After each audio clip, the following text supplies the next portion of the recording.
Okay, good afternoon. The meeting is called to session. This is the Board of Voter Registration and Elections of Beaufort County, the July 17, 2025 board meeting. Why don't we start with the Pledge of Allegiance?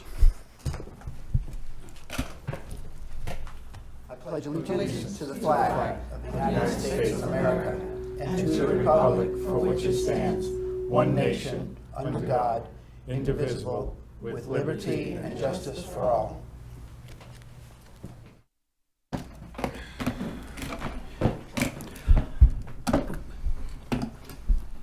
Just an administrative note, I had a request prior to the meeting to remind everybody to speak into the microphone, because apparently the past couple of meetings, it's been difficult for people watching on TV to hear us.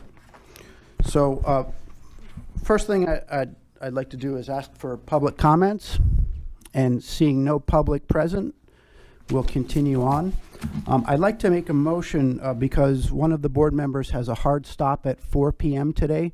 I'd like to make a motion to amend the agenda to move new business and the director's report to after the executive session. Second. All in favor? Aye. Okay, thank you. The next thing I'd like to do is mention that, again, that Miss Marie Smalls will be retiring at the end of this month. Miss Smalls was recognized on Monday by the county administrator and the county council, and her long years of service were acknowledged and appreciated by everybody. I personally was surprised to learn that her service to the county started more than 50 years ago. I won't tell you what decade, but as a high schooler driving a school bus for elementary school kids. And today I just can't imagine a high school kid having the maturity to do that. So that's terrific. But we do have something for you, Marie. So, Liz? Oh, yeah.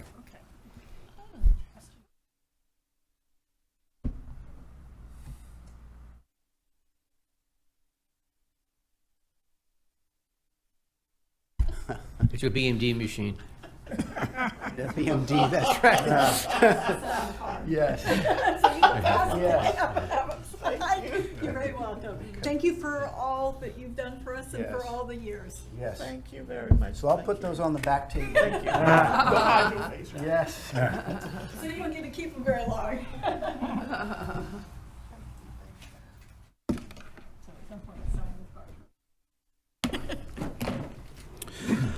All right, so next on the agenda is meeting minutes from the June 20th, 2025 board meeting.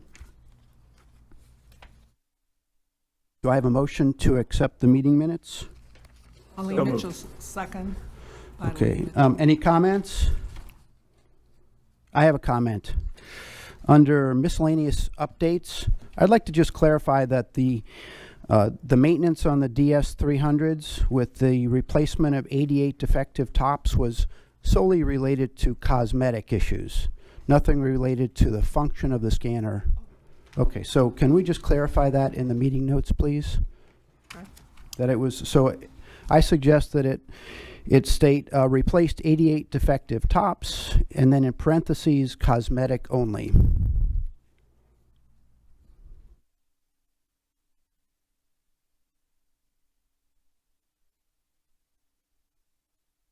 Any other comments? Okay, all in favor of accepting the meeting minutes as amended by my suggestion? Say aye. Aye. Okay, thank you. Okay, we'll move on to committee reports, if any. First is Budget and Finance. Mr. Backer. The Budget and Finance Committee met on July 14th, Monday. And Jean was just kind enough to make copies of the meeting minutes that I just finished about 30 minutes ago. So you have the benefit of my highlights also on there. We reviewed the fiscal year 25 performance for the full year. Total spending for the year, and I exclude obviously the $320,000 reimbursement for the primary and general election. Total spending was $1,598,915, and that was 89.5% of the fiscal year 25 budget. So the favorable variance from budget in total was $187,000.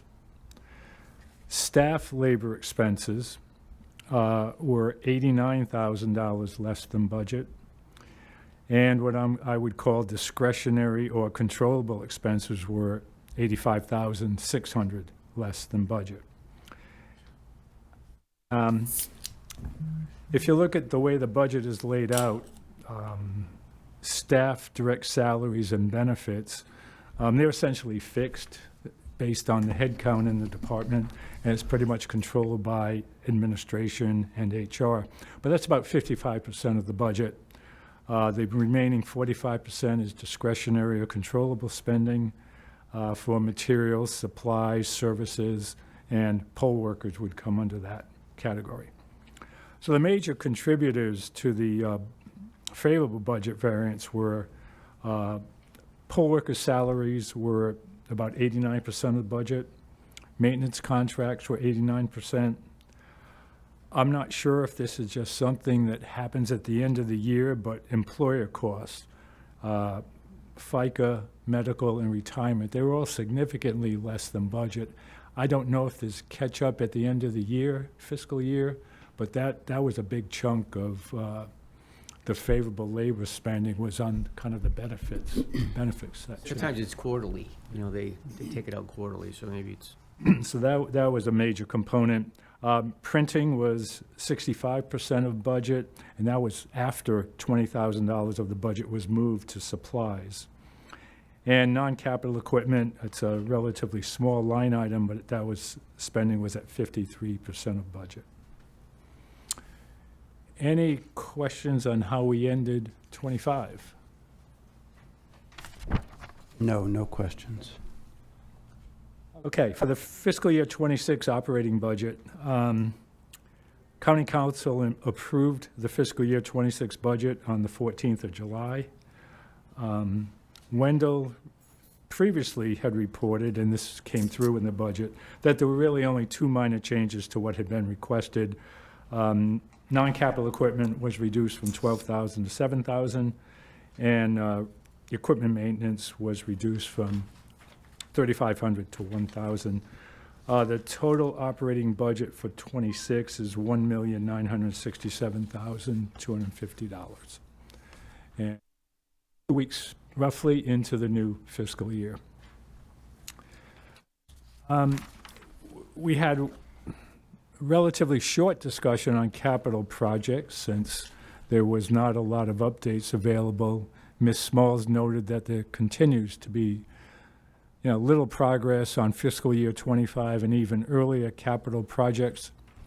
She's been in contact with our assistant county administrator to determine the status. So what we have noted is that the generator will be ordered within 60 to 90 days, and that comes after the bids were due on June 30th. So it's not quite clear why it would take 60 to 90 days to order a piece of equipment that you've specified and you've obtained bids on. And then the lead time after that for generator delivery is 60 to 90 days. So in the worst case, we're 6 months out from having the generator, potentially.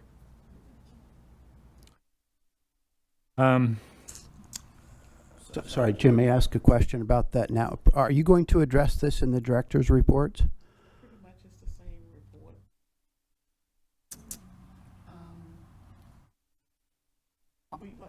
We are in communication with final report.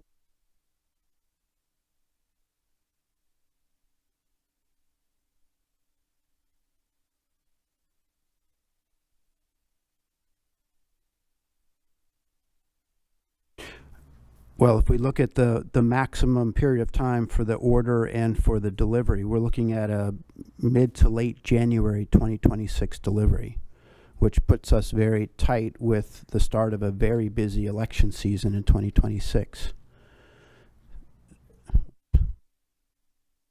So is there something that we as a board can do to help expedite this and get the exposure that it needs in the administrator's office to make sure that the generator is delivered and installed and operational for the primaries next year?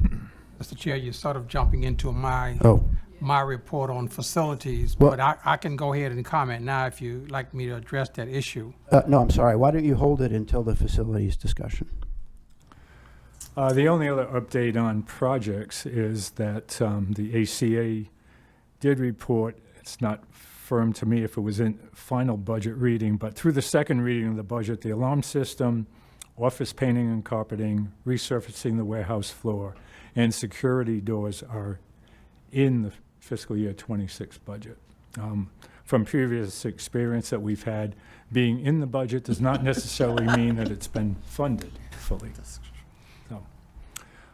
So we're still kind of struggle with limited communication and updates from the Capital Improvements Department.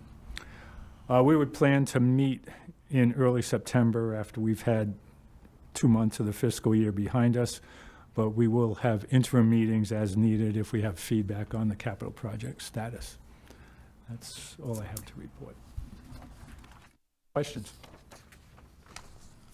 Okay, thank you, Mr. Backer. Okay, facilities, Mr. Ford?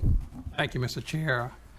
Let me apologize in advance for not getting a copy of the facility report to each of you as commissioners. I made an attempt to send it electronically on Tuesday morning, but unfortunately it did not get into the hands of Director Smalls to pass out with the package that went out to everyone. So I will apologize in advance for that. The committee met on the 15th of July.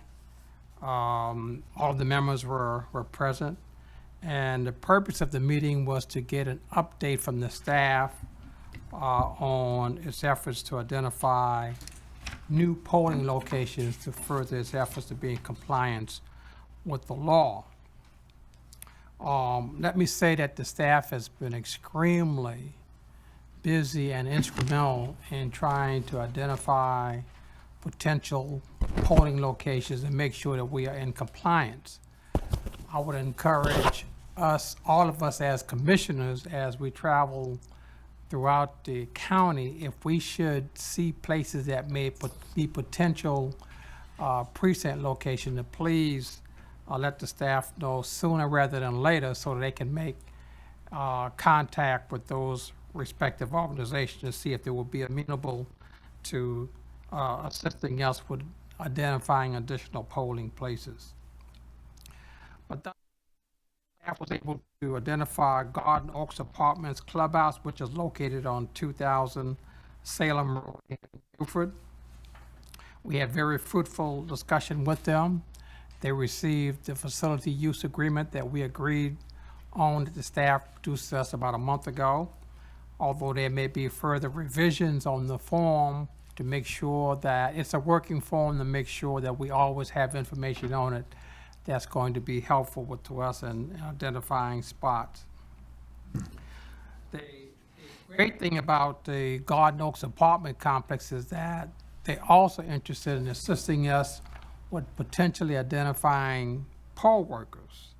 So they have asked for flyers to disseminate amongst the population of folks there, and hopefully that will help us gain some new poll workers. But the Garden Oaks apartment will be able to accommodate Burton 2D, which is now located at Love House Ministries, and it will be moved to the Garden Oaks apartments.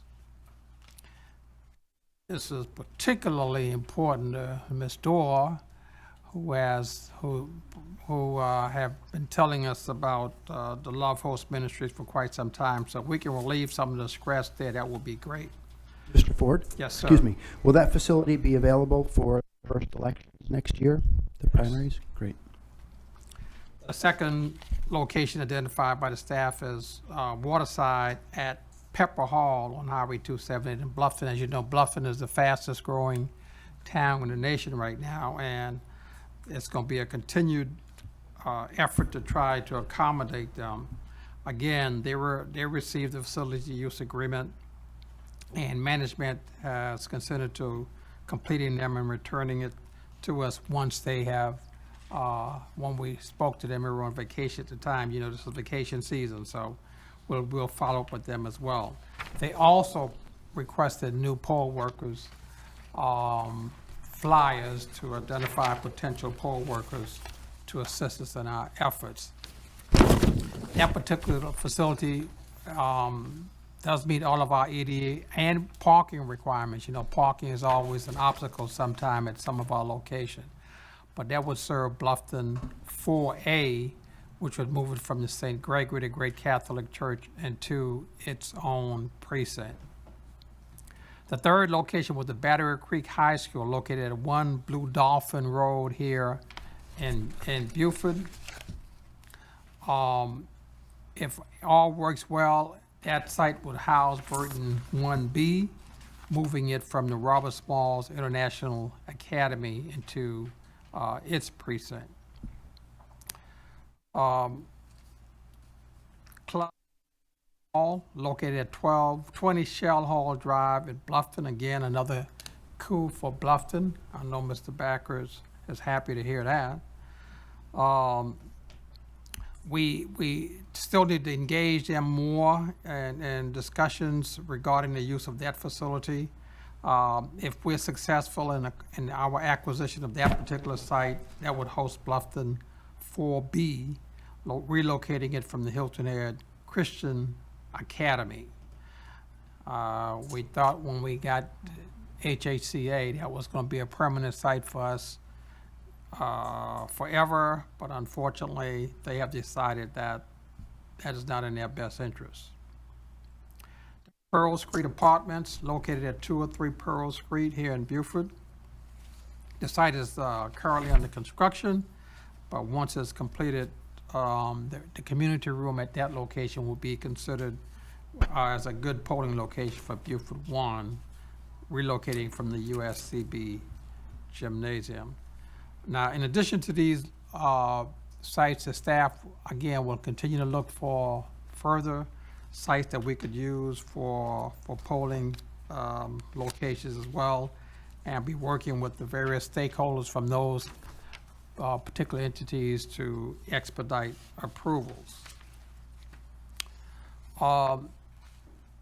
If you all may recall, one of the goals that the staff identified in the FY 2025-26 mission for the office was to work with the County Facility Management Division on creating a potential parking plan to address the parking crisis during early voting at the main office in Beaufort.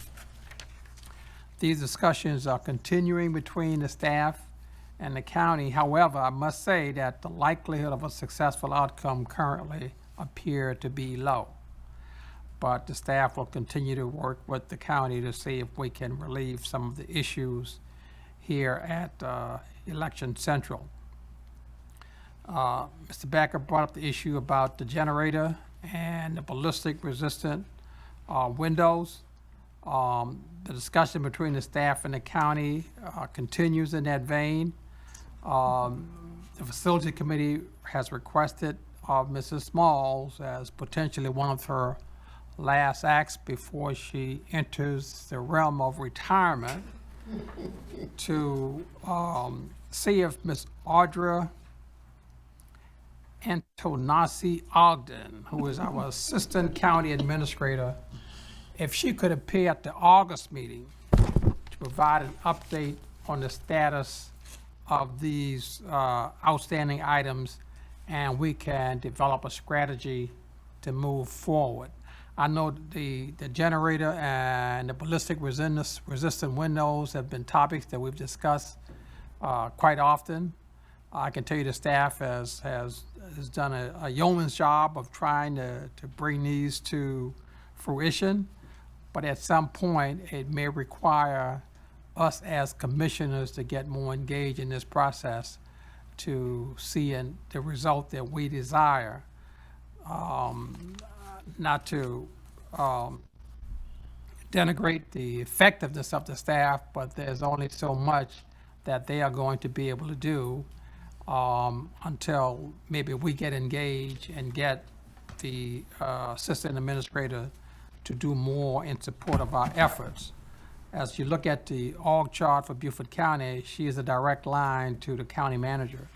So we should be able to have a direct voice in those meetings with the county manager by getting her more engaged in our activities. So I would recommend that at that August meeting, while she's here, we can talk to her directly about those issues that affects this building. Because again, I'm not sure the staff is going to be able to do more than they've already done. They've been working exceptionally hard in trying to achieve these particular goals. I'm as frustrated as you all are, but at some point when politics enter into the equation, we have to be politically savvy as well.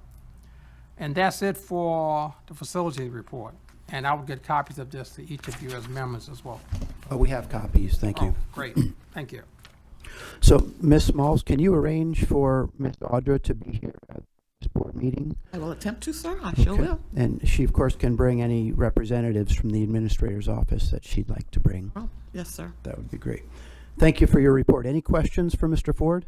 Mr. Ford, on the, trying to improve the parking situation here, you said a successful outcome seems low. Is that because, why do you believe it to be low? Because the facilities department is not that interested No, in? I think because you have a vacant property, and based on the conversation with the county so far, there seems to be very reluctance to purchase vacant land for a site that may only be used 2 or 3 times a year. However, if there could be a joint venture where if the county could expand one of their office and put a building in that arena, then there would probably be a greater chance of them being able to purchase that land and use it for the county's purposes. Whether we want to accept it or not, I'm not sure the Board of Voter Registration election is a high priority for Beaufort County, as we have seen based on other activities that we've been engaged with them. So again, if we want to, if that's a problem that we feel is a priority, again, we can go to the county, but I'm telling you, the staff isn't going to be able to do that. That's going to require efforts from us as a commission. Is leasing the property during the election periods, is that a potential option, so they were at least kind of legal with the owner? Well, that's a tool that we could definitely look into as a potential. I think the big thing is them buying it, and there's some reluctance to purchasing raw land just for parking that may be used 3 or 4 times a year. I think this has been addressed in the letter that was submitted to the county administrator. We have not gotten a response back yet, so it's not that they are not aware of the board's desire to purchase the additional parcel of land adjacent to this building.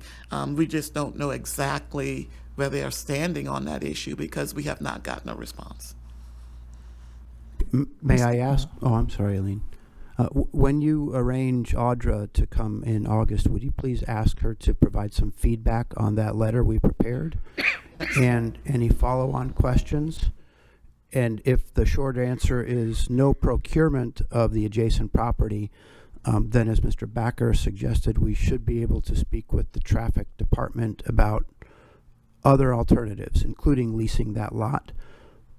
I don't want to limit our conversation with Audra just to parking, though. I want her to address all of those open-ended projects that we have here.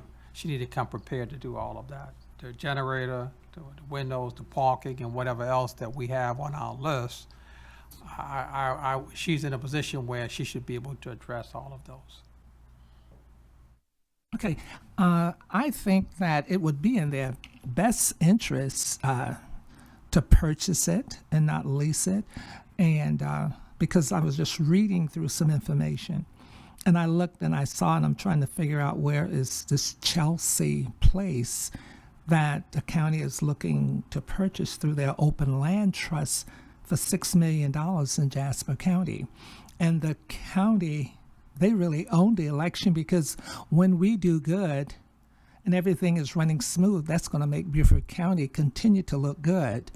And not just Bluffton is growing, Beaufort is also growing. So that means that I don't think no one want to be standing in a long line without sufficient coverage in the heat, especially if in the summertime, even during the winter. So I think maybe we as a board really do need to talk to them and say, you know, it's not just for us having these elections, but it is to keep things working good and making Beaufort County look good, because it's going to fall back on the county when it hit the press from the voters about their difficulties and out there standing and don't have proper place to stand or to walk. Okay. Any other comments for Mr. Ford? Okay, next topic is legislative affairs. I will wait till unfinished business to review the 3 documents that were sent to y'all last night. And other than that, the only report for legislative affairs is that the legislative delegation is trying to schedule a meeting. It's difficult in the summer. They would like to assemble and address Ms. Smalls and her retirement. Not sure whether they will be able to do that before the end of this month, but they are trying. And I expect that there will be a delegation meeting within the next few weeks. So we'll have an opportunity to present the topics that we agreed last month. And I'll keep you posted about that. Chair, as soon as you are aware of a confirmed time and date of the legislative delegation meeting, would you just send an official notice out to the board members? Yes, ma'am. I'll do that. Okay, next on the list is redistricting. The redistricting committee has no report at this time, but we're continuing to monitor the growth in Beaufort County. And it looks like we will be needing to meet in a couple of months, depending on the new statistics that we get. But at this time, we have no report. Okay, thank you. Next is rules. Ms. Johnson. The Rules Committee has not met, and I'm still in the process of trying to reconcile all of the different suggestions for edits, some of which are actually contradict each other, and we will have to meet so the committee can make the decision on which of those suggestions will enact. Okay, thank you. Ad hoc committee, the search committee, of which Mr. Cooper is the chair. Are there any public comments or updates you'd like to make? Nothing public at this time, sir. Okay, thank you. Okay, next on the agenda is unfinished business. So I'd like to refer to that says new business and unfinished business.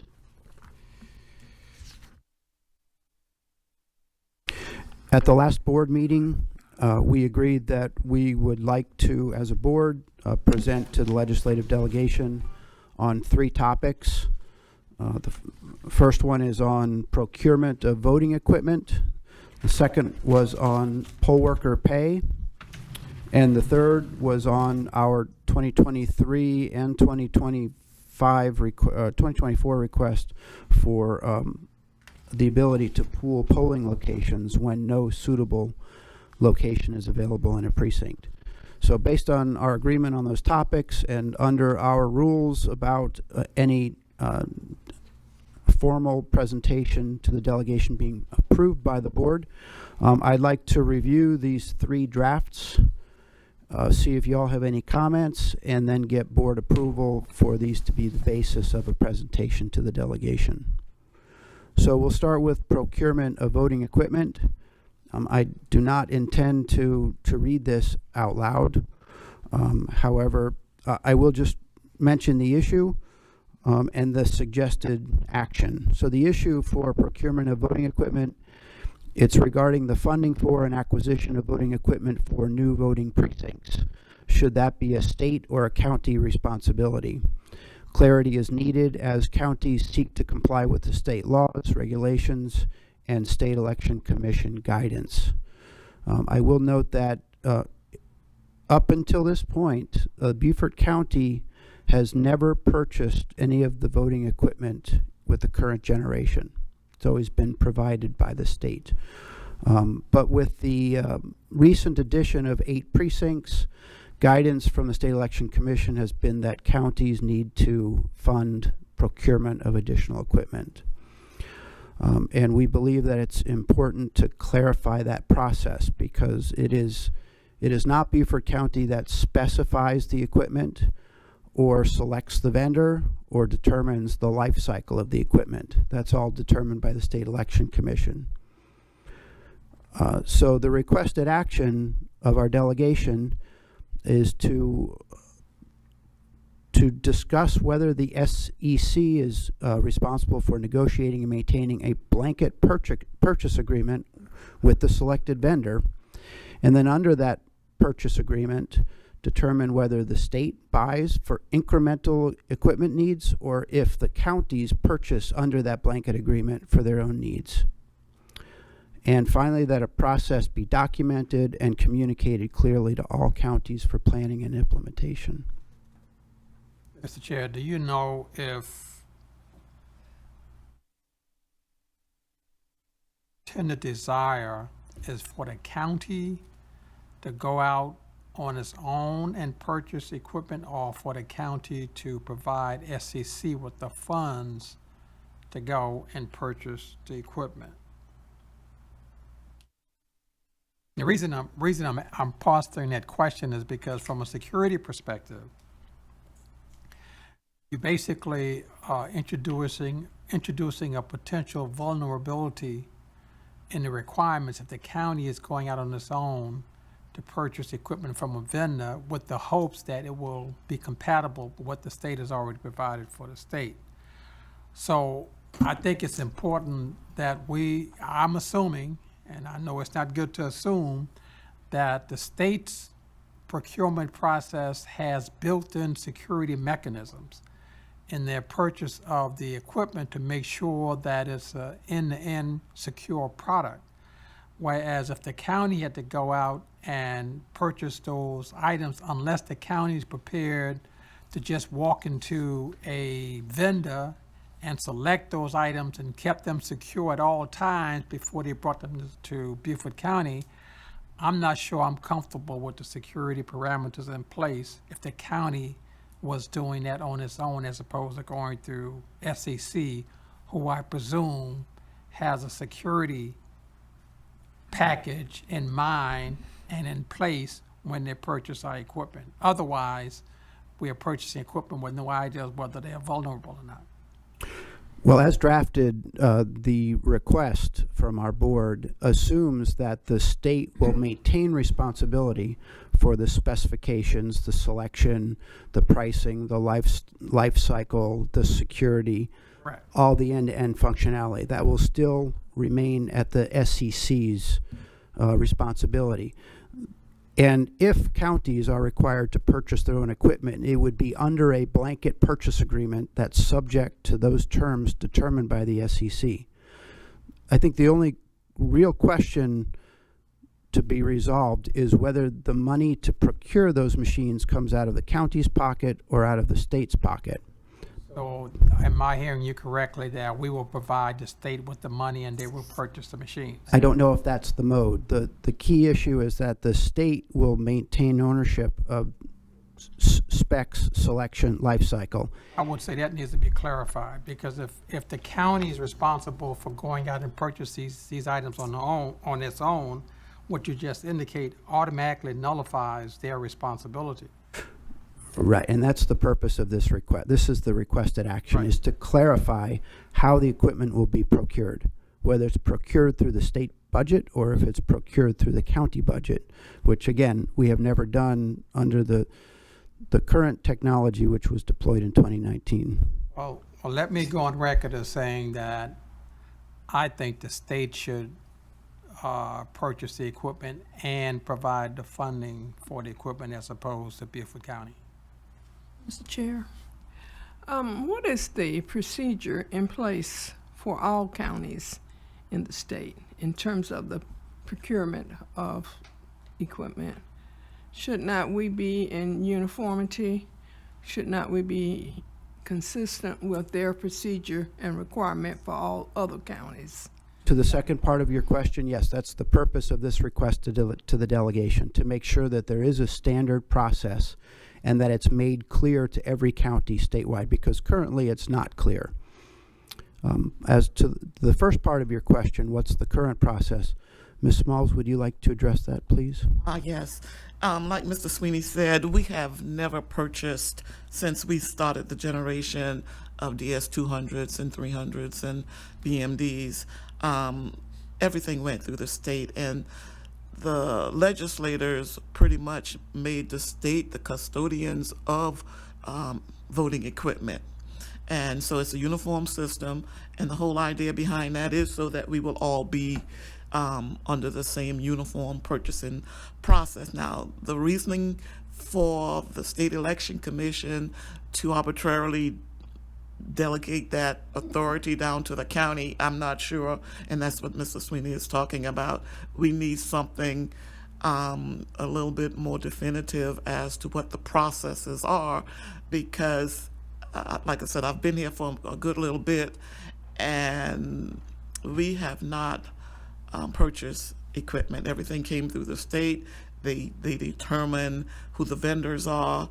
They determine the specs and everything. We never did that before. Now we will, when we attempted to look into this matters last year, last year, of course we were working with ES&S, who's the provider of our equipment.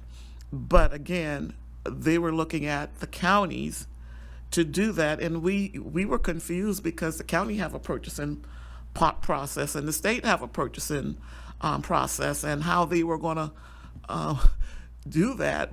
Who's going to own the equipment? If the county purchased it, then the county would own it. But then, it's confusing. So that's what this is about, is to come up with a plan that we all will be familiar with.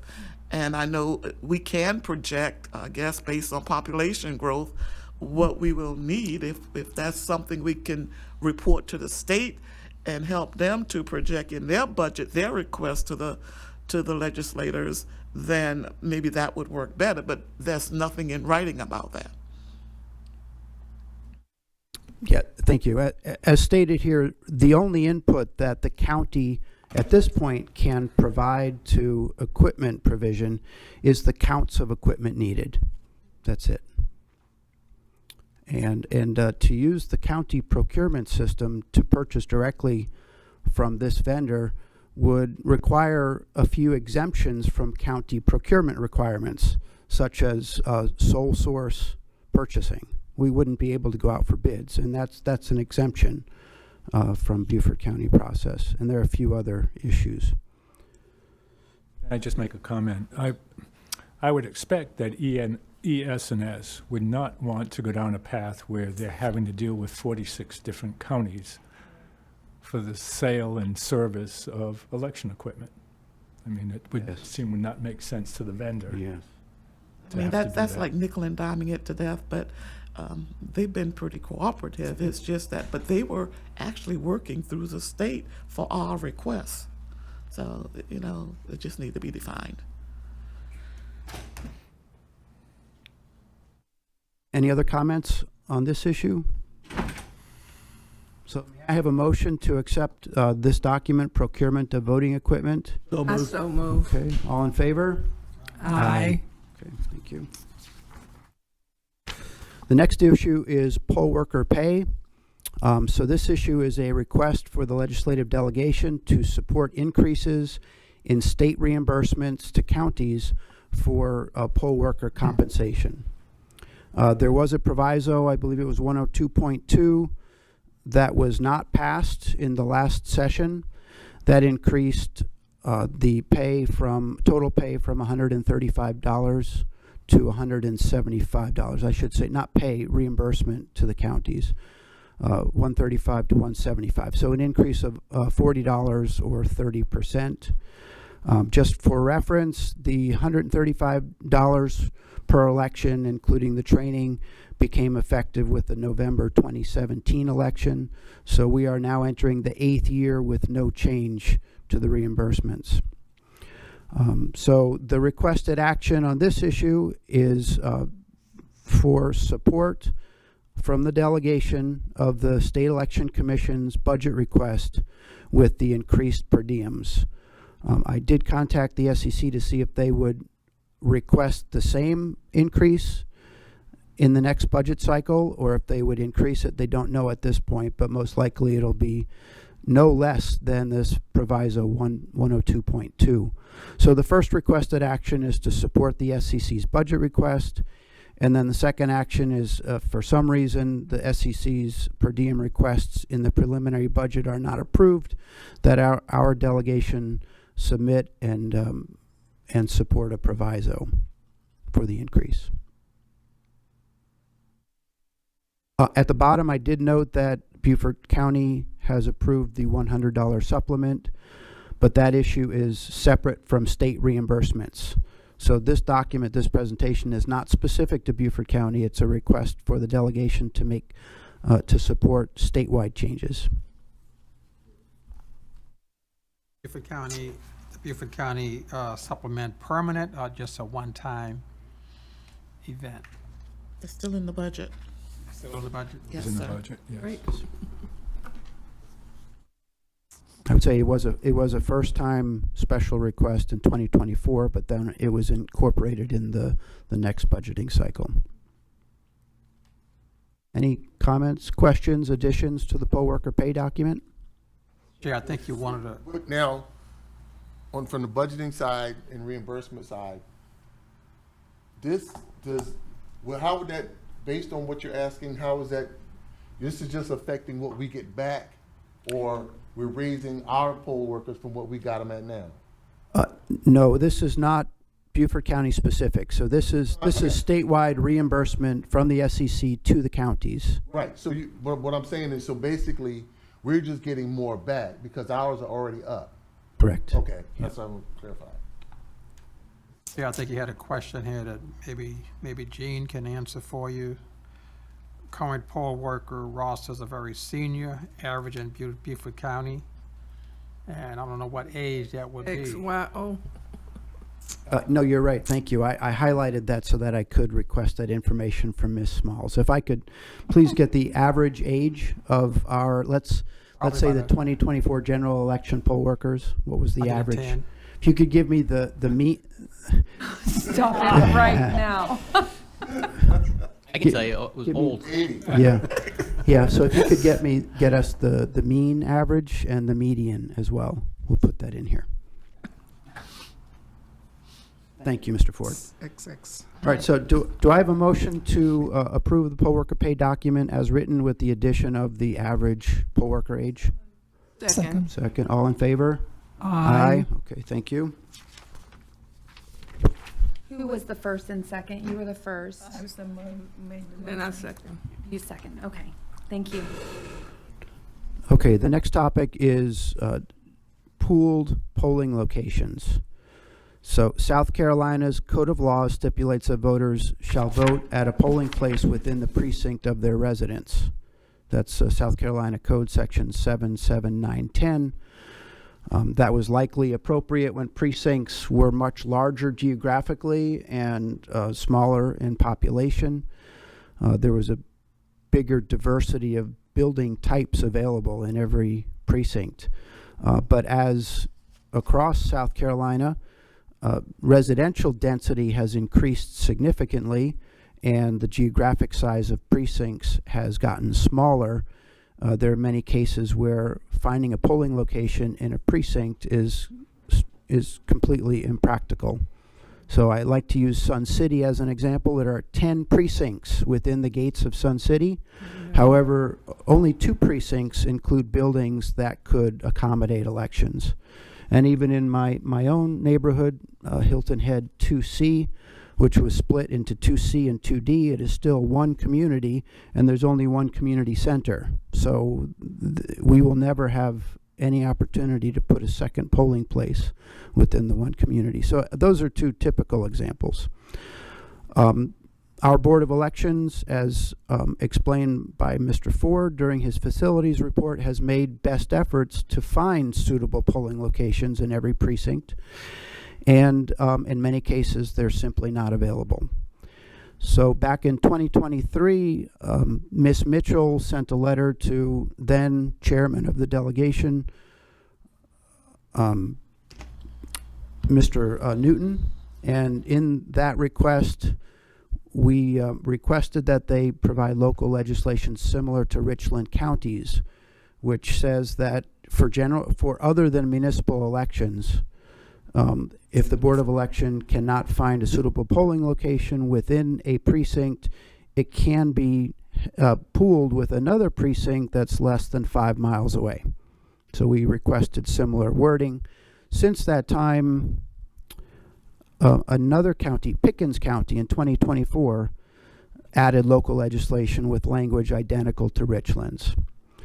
And I believe this is an expedient and a better alternative to the terms that were in Bill S-36, which proposed to give boards of election unilateral authority to consolidate polling locations.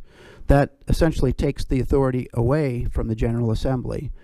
And so that's a bigger ask. I think with checks and balances of having a Board of Election do their best to find polling locations, justify it when they cannot do their best, and then get approval from the delegation to co-locate, I think that keeps the checks and balances.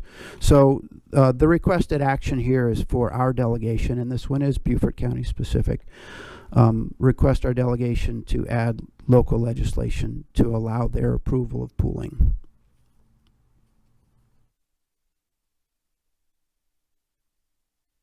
Any questions, additions? Do I have a motion to accept this as written? Mr. Cooper? Ms. Mitchell, second. All in favor? Aye. Okay. Thank you very much.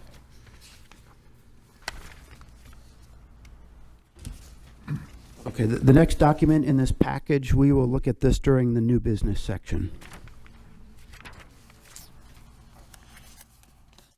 Is there any other unfinished business? Okay, based on our revised agenda, may I have a motion to move into executive session to discuss personnel issues? So Ms. Dorr, Mr. Sawicki, all in favor? Aye? Aye. Okay, thank you. Go into private session.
Okay, may I have a motion to go back into regular session? So moved. Mr. Cooper? Second. Second, all in favor? Aye. Okay, we're resuming the board meeting on July 17th.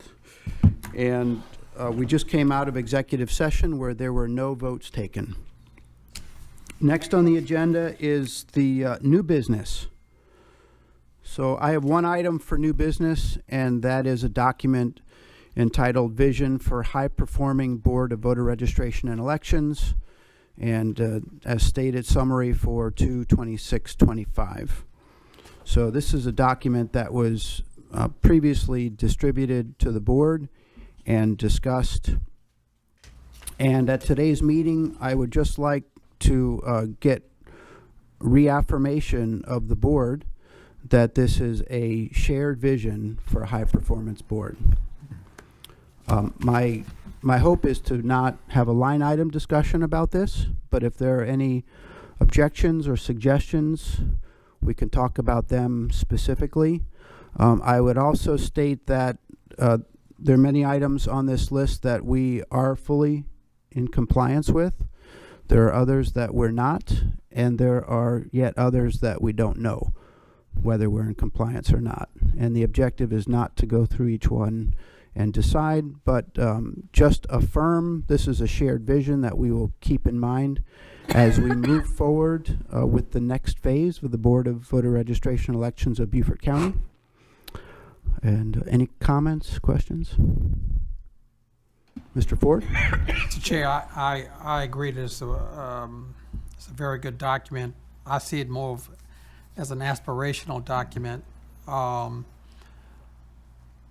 Is this going to be a measurement of the board or the staff or both? Or have we thought about it to that extent? So the intent of a vision statement is to describe a goal for an organization. Right. Not immediately attainable, but a vision that's measurable, and this attempts to be measurable. And my hope is that the board members keep this vision in mind as we evaluate the next leader of this organization, and also as we prepare the goals and objectives of the next director of this organization, which, as we've discussed, the goals and objectives, which will be part of the performance evaluation, will be on a calendar year basis. So the goals and objectives of the director will be different from those goals and objectives that were submitted for the organization with the financial year 26 budget. I think that answers my question, because I was concerned, since I'm over the Facilities Committee, with 1.1, being that the staff nor the commissioner have any authority to fulfill 1.1. I just want to make sure and go on record that this is an aspirational document, and we're not going to use it necessary to gauge the board's success or the new director's success. And that one particularly, I'm a little concerned with and nervous about. So if it's just an aspirational document and it's not one that we're going to use to necessarily penalize the board or the staff, then I'm good with it.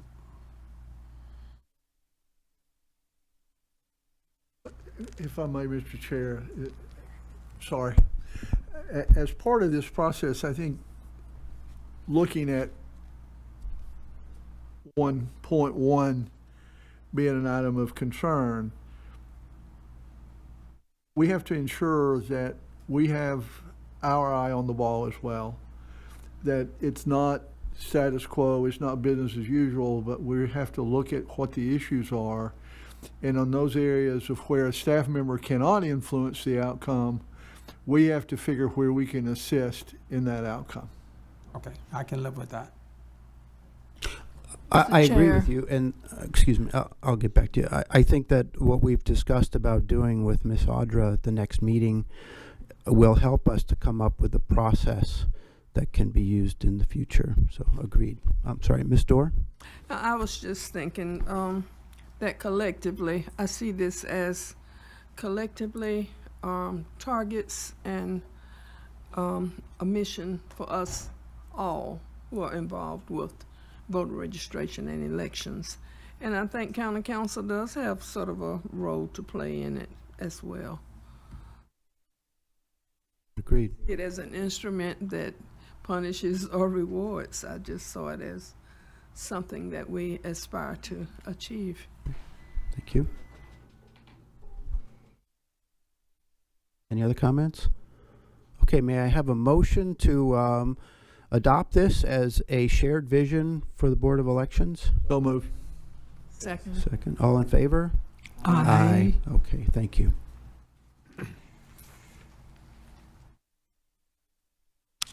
Okay, next on the agenda, does anybody else have new business? Mr. Chair, Yes, sir. question on a previous meeting date, I asked about November 26th. I know that's a long way off, Yes. but that's Thanksgiving week. We need to consider when we want to have our meeting at that point. Yes, sir. Okay, let me make a note to come up with an alternate date.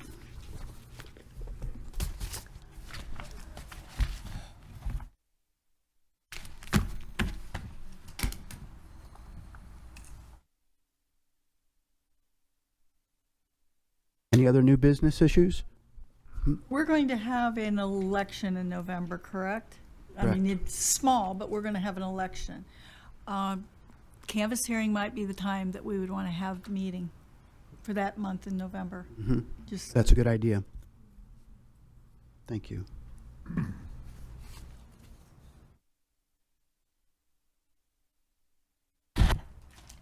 Okay, next on the agenda is the director's report. Wendell? You can skip your report next month. Next month? Okay. Yes. Yeah, this is my last time. let's go out with a bang. Or you don't have to have such a smile on your face. It is my last one. It's bittersweet. Okay. Hi again to my board. Okay, this is the last report from me so far for this, for the rest of my life. Okay. Elections update, facility updates, and miscellaneous updates. And I must give accolades to the chair of these committees who have been meeting diligently to resolve some of our operational issues. And I respect you all for what you do and the time that you've been putting in to accomplish what you are accomplishing. And please know that the Board of Voter Registration and Elections are grateful. The staff, we are grateful to you all, because I know it's a sacrifice and it's not always easy. So thank you again for all of your efforts. We will start with the update on poll workers training. As you know, we had a session yesterday. There were 19 people enrolled and 17 people attended, which was, again, good. We are continuing our efforts to recruit year-round poll workers. Of course, we're recruiting some and we are losing some at the same time, and that's to be expected. It's only natural that some of our poll workers are aging out and are choosing not to continue as poll workers, and we will have some more information about that later on in the year as we move forward with our surveys to our poll workers as whether or not they still have an interest in performing their duties. How did that affect you guys on an area basis, the areas that you represent? Mr. Backer is up to 17. Yay. Yay! Mr. Cooper is up to 17. Ms. Dorr, 15. Mr. Ford, 6. You moving right along. Ms. Johnson, 16. Ms. Mitchell, 11. Mr. Sweeney, 11, Mr. Sawicki, 22. Boy, you're the favorite. Leader in the And the clubhouse. vacant person, or the vacant area is 21, which is the northern end of Hilton Head. So right now we have about 137 poll workers. One is in Jasper County, so they don't. How is it that the vacant area has basically the largest amount of new poll workers? They must Don't know know. something you all don't know. All right. So, but anyway, at least when that person come on board, they will be well equipped. They may not have the headaches you have trying to find poll workers to fulfill election responsibilities. Mr. Ford did an awesome job in updating you on the facilities, capital improvement, and I don't need to rehash this because the reports were very detailed, and I think we have our marching order is to make sure, at least to request that our ACA be at our next board meeting to address the 2025 capital improvement projects, along with the 2026 projects, to see where we are with those.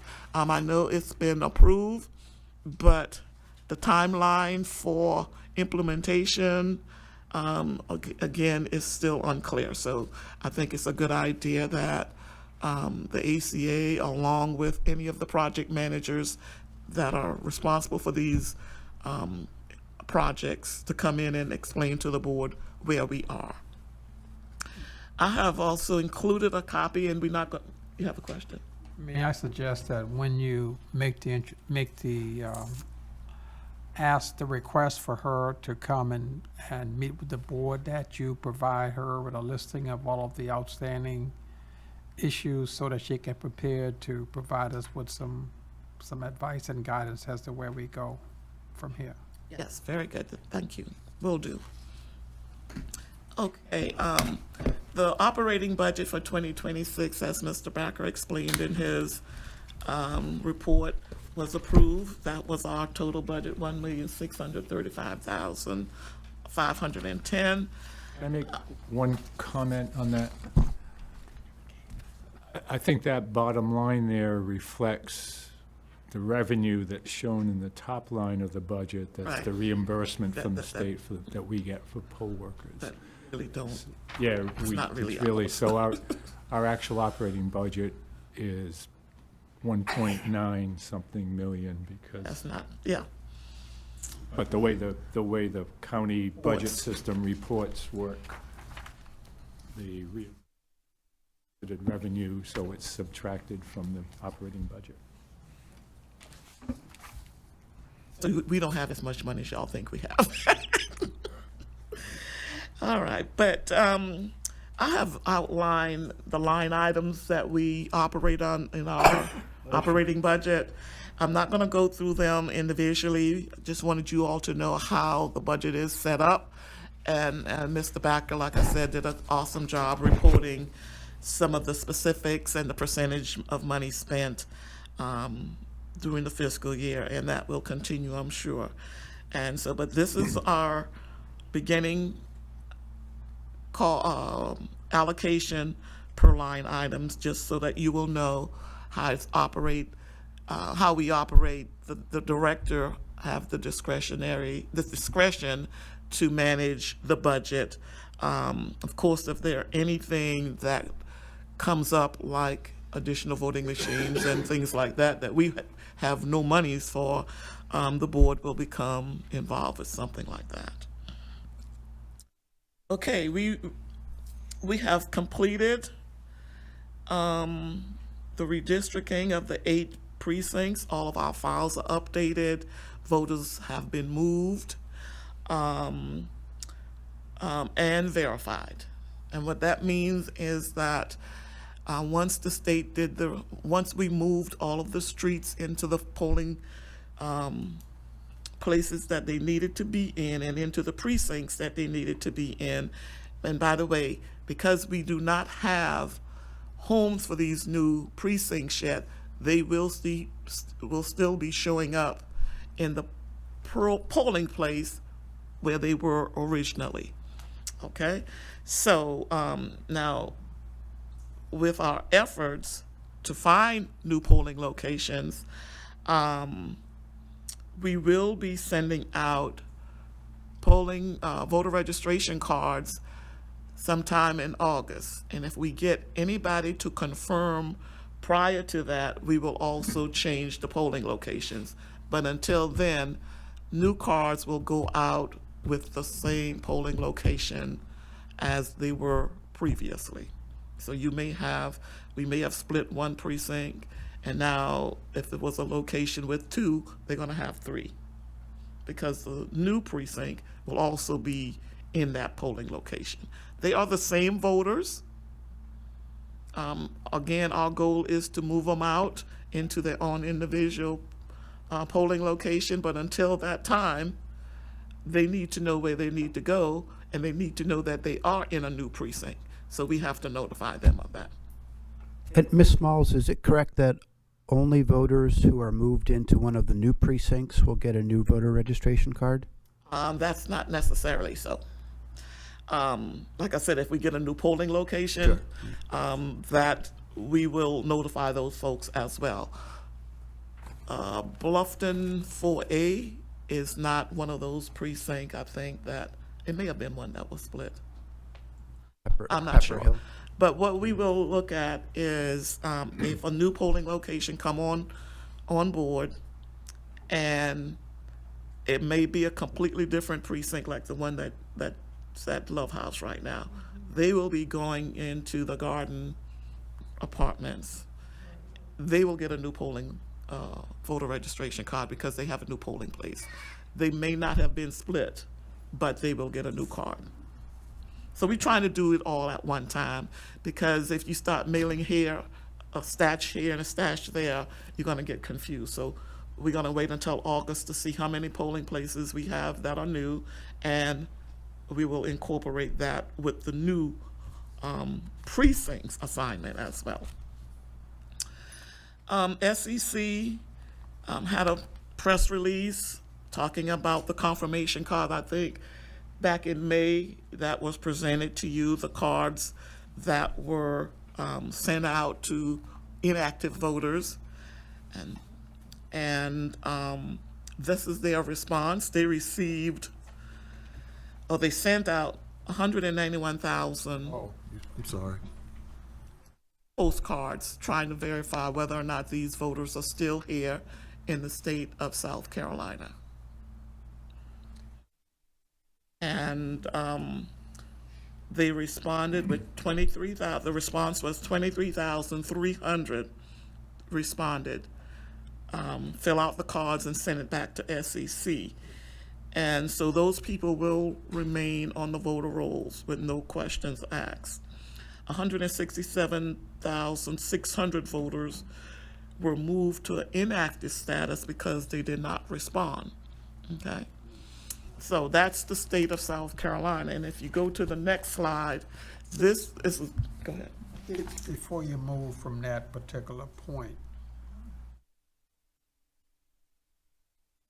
refresh my memory on this now. If this 167,600, one of them just happened to show up, would you issue that? Or they can't vote at all? No, they can vote. This is not making them, this is not archiving them. It's making them inactive, but if they show up to vote, we will verify the address and the information and whatever else we need at the precinct, and they will be allowed to vote. And if they show up during early voting, we'll give them a new voter registration card if they need it, and just let them go in line and vote. Now, on election day, they may be, if they have moved but didn't change the address, then they will be, that will be a fail-safe voting. That's good to know, because I attended a community meeting last night and that very question came up. So I think there is a feeling that these folks have been, unfortunately, we still live in a conspiracy-ridden society, and there's some conspiracy out there that these folks have been intentionally removed from the polls, and they are not going to be allowed to vote. So That's not true. okay. And this process is really not a new process. This happens typically almost every year, especially on the general election year. After the general election, the state will go through and send out postcards to verify whether or not these folks are still here because of the inactivity in their voter registration records. On the poll book, it will Wait, pull wait, up she had a inactive, question. correct? Just a minute, she had a question first. Of the 167,600 voters, how many are from Beaufort County? That's the next slide. Okay, that's very good anticipatory. So when we scan in the identification, it will come up inactive for that person on the poll book? Okay. Yeah, the And only one, if I may, go ahead. well, the only ones we're not gonna allow to vote is the ones that come up ID. What? Inactive deceased. But they're not gonna come up. They shouldn't come to vote. But if I may, this is, We ain't letting them. this happened a lot during the November election, especially during early voting. And my poll workers were kind of, they didn't know what to do because they don't see that often. It comes up as, instead of green, active eligible, it comes up as yellow, inactive eligible. And so in all of my new poll worker trainings this year, I have spent extra time on it. And when we open up the machine so they can see it, I give them scenarios. I've looked up our fake voters and found ones that say the different statuses, and that is one of them. So they can see it, so they'll recognize it. And the way I explain it to them is, these are the people that we think might have moved, but we're not really sure. So, and like I said, these codes, and you all who serve as poll workers will see these codes. The voters they don't understand them, but poll workers are trained to understand what they mean. It does not mean they cannot vote. Right. Okay, especially if they're standing in front of you showing you their IDs. They're alive. That they are allowed to vote. So, no. Now, if they continue on for another election cycle and not show up, then they will be moved to what we call archive and inactive. So archives, okay? So yes, they can still vote. So on the next page, we talk about Beaufort County, and this is how Beaufort County is broken down. If you go to the right-hand side column, with the confirm and the total, 727 of those came from Beaufort County, the ones that were returned to the state, confirmed as, yes, I'm still living here and I'm still active. I still want to vote. They just didn't. And then there was a total of 5,817 total for Beaufort County cards that were submitted or sent out. And the way I have it broken down is just telling you the categories and what their classification is so far as in the book. The ones that are AA, the 422, they are gone off the rolls. But of course, if they move back to our area and they re-register, they can again be active again. So, Ms. Smalls, it looks like there were 22 cards mailed back for inactive deceased voters. Are those postcards that were returned by family members of deceased voters? They go straight to the state office because they are the ones who send it out.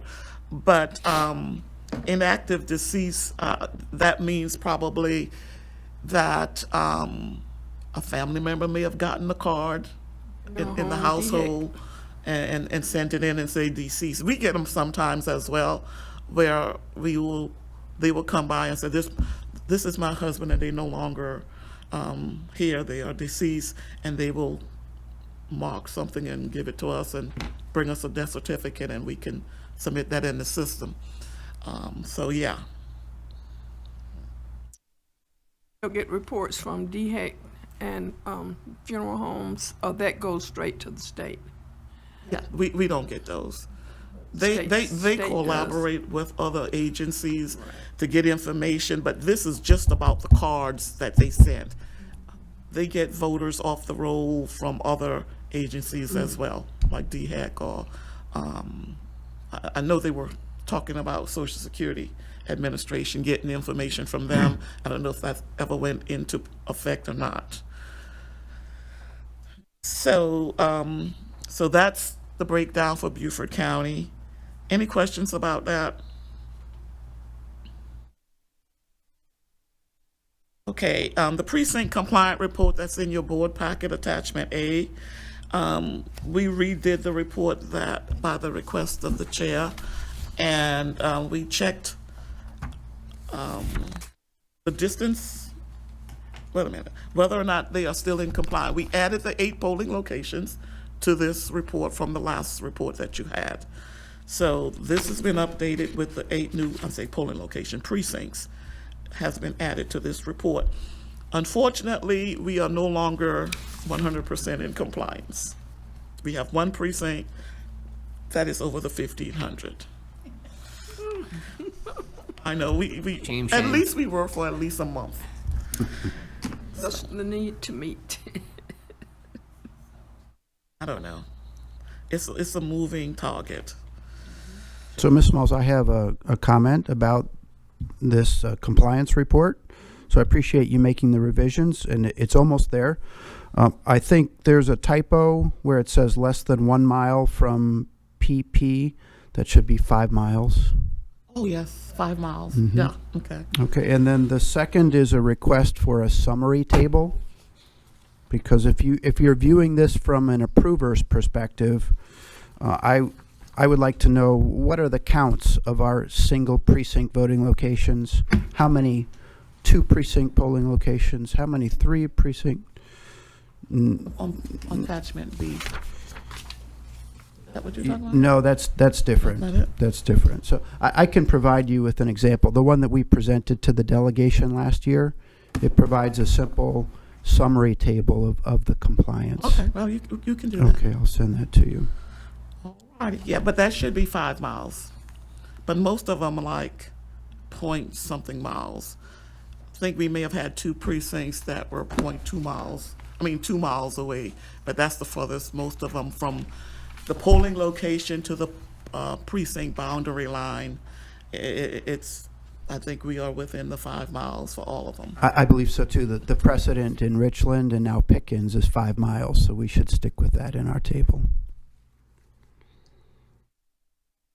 Okay, what else we got on here? We talked about how far away. Now that's kind of a little difficult to measure, but most of our polling location precincts are adjacent to the polling places. And when I say 1 precinct away, you would have to cross another precinct to get to it.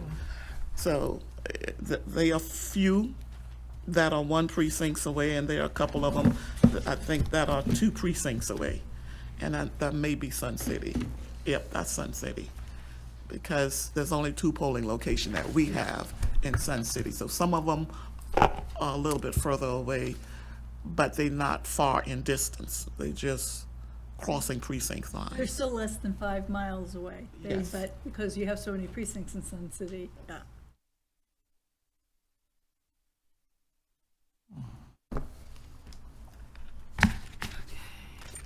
I think that's it. Questions? Like to say, before we, do you have any questions? No questions. Thank you. Thank you all again for all of your support during these years. I've really enjoyed it. I don't want to get too emotional, so thank you. I appreciate you. And good luck in the future to whoever may come into this seat. I will continue to pray for this office. I will continue to pray for the board. I will continue to pray for this county and I will continue to pray for the United States, that we do not make a mockery out of our democratic process. Okay, thank you. And- Thank you, Marie.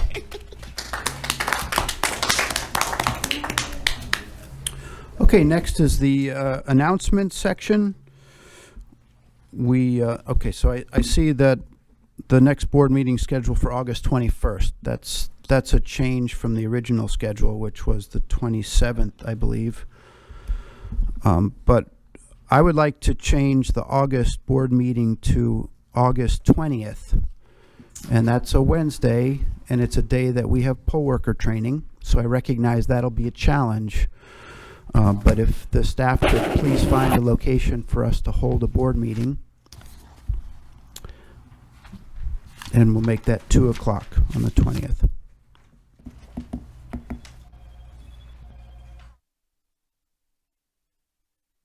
O'clock or 1 o'clock? 2 o'clock on the 20th.